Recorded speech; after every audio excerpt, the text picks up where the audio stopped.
हे जे विधेयक क्रमांक 65 या ठिकाणी मांडलं गेलं अध्यक्ष महोदय, खरं तर आता ते मान्य होणारच आहे, उद्दिष्ट स्पष्ट आहे। अध्यक्ष महोदय, या खानपट्ट्याच्या एकूण कार्यान्वयनाच्या संदर्भात जे प्राधिकरण आता या ठिकाणी नेमण्यासंदर्भातलं हे बिल आलेलं आहे, उद्दिष्ट एकदम छान आहे।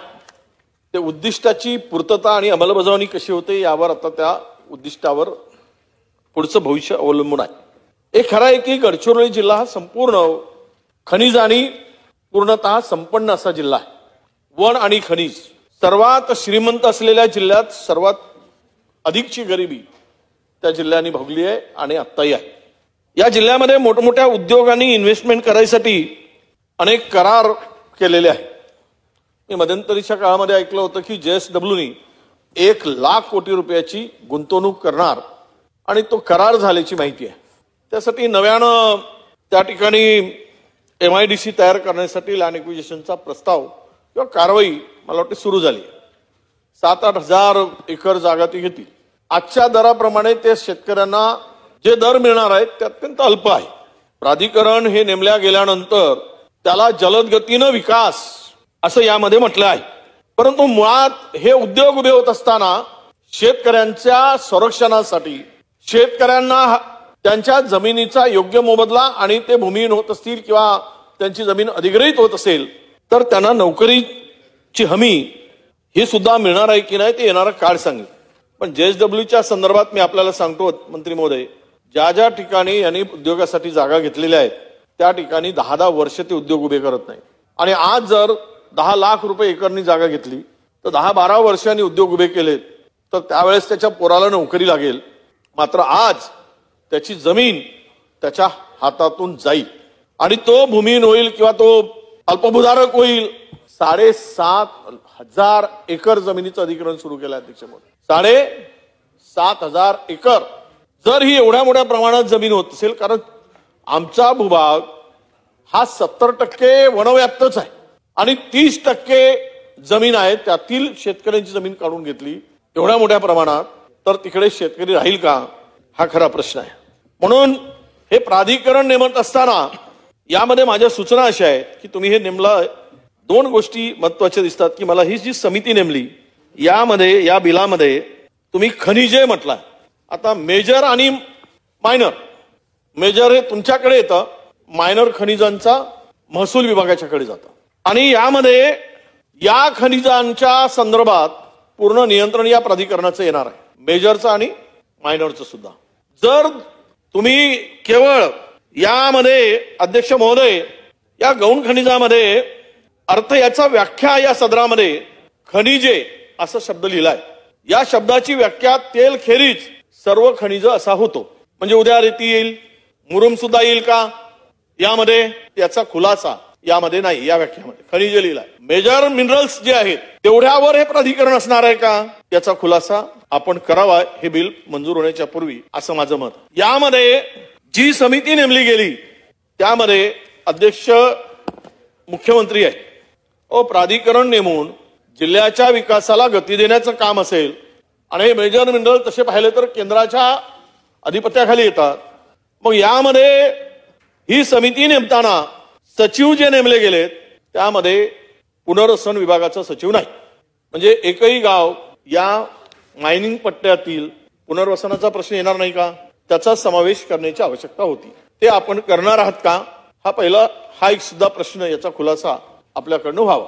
तिसरा एक महत्वाचा विषय, हे नेमत असताना त्या जिल्ह्यातील आमदार खासदार किंवा नाही म्हणू शकत आमदार, तर किमान खासदारांचा समावेश, लोकसभेच्या सदस्यांचा समावेश किमान असावा, तो जिल्ह्यातील असावा। कारण मंत्री जिल्ह्यातील नाहीत, पालकमंत्री मुख्यमंत्री आहेत, सहपालकमंत्री नागपूर जिल्ह्यातील आहेत, दोनही नागपूर जिल्ह्यातील आहेत।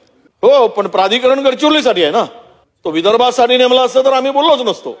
राजे, तुम्ही नेमताय गडचिरोलीसाठी आणि त्याच्यावर नियंत्रण नागपूरचा, पण सुधीर भाऊंनी सांगितल्याप्रमाणे मग 3 जिल्ह्यासाठी ते असलं पाहिजे। तुम्ही वेगळा करता हे प्राधिकरण करून, तुम्ही हे प्राधिकरण करून तुम्ही याला वेगळं करताय। 3 जिल्ह्याला किंवा विदर्भासाठी प्राधिकरण असावं का नाही होऊ शकत? सगळे मिनरल्स जवळपास 23 मिनरल्स आहेत, त्यातील 13 मिनरल्स हे विदर्भात मेजर मिनरल्स आहेत. मग असं असताना अध्यक्ष महोदय त्यामध्ये यांचा समावेश असण्याची आवश्यकता होती. यामध्ये अध्यक्ष महोदय जो 1957चा जो कायदा आहे यानुसार की 1918 मध्ये अध्यक्ष महोदय या खनिज गौण खनिजच्या रॉयल्टीमध्ये वाढ झाली. तब्बल 7 वर्ष झाले. 750 रुपये आत्ताची रॉयल्टी या मेजर मिनरल्सची आहे, म्हणजे आयरन ओरची.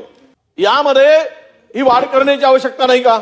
सरकारच्या उत्पन्नात भर पडण्यासाठी तुम्ही 1,500 रुपयापर्यंत ही रॉयल्टी असावी यासाठी केंद्राकडे प्रस्ताव मागून, कारण ही सगळी रॉयल्टी तुमच्या राज्याकडे येते आहे आणि 10% रॉयल्टी जी काही विकास कामासाठी आहे तर त्या विकास कामाच्यासाठी ती रॉयल्टी जर हे प्राधिकरण झालं असेल तर यामध्ये कुठेही खुलासा किंवा उल्लेख यामध्ये नाही की ती रॉयल्टी मिळून त्या जिल्ह्यातील विकास कामाला तो निधी त्या प्राधिकरण, कारण आपण जिल्हा अध्यक्ष महोदय प्रतिष्ठान आता ऑलरेडी आहे, प्रत्येक जिल्ह्यात आहे खनिज प्रतिष्ठान, ते नाही आहे असा विषय नाही. तरी पण तुम्ही नेमत असाल तर त्या जिल्ह्यातील त्या विकास कामासाठी तो निधी कुठेतरी त्याचा उल्लेख असण्याची आवश्यकता होती. तो मिळणार आहे की नाही? आणि अध्यक्ष महोदय केवळ हे 750 रुपये टन जे आता काही आहे 18 मध्ये वाढ झाल्यानंतर 7 वर्षानंतर ते वाढ होऊन एक तर राज्याच्याही महसुलामध्ये भर पडेल आणि जिल्ह्याला सुद्धा अधिकचा निधी विकास कामासाठी उपलब्ध होईल. म्हणून मला या ठिकाणी हे प्राधिकरण स्वतंत्र प्राधिकरण करत असताना सर्व सत्ताधारी पारदर्शकता आहे तुम्ही म्हणताय, त्यामुळे माझी मागणी आणि विनंती या निमित्तानं आहे, हे बिल इथे आणल्यानंतर याला आम्ही विरोध करू नये, तुम्ही त्याला मान्यता मंजूर होणार आहे बहुमताच्या विरुद्ध, पण किमान आमच्या सूचना त्यामध्ये घ्याव्यात आणि विरोधी पक्षाच्या जिल्ह्यातील किंवा सर्व लोकप्रतिनिधी त्यांचा समावेश या समितीमध्ये करावा.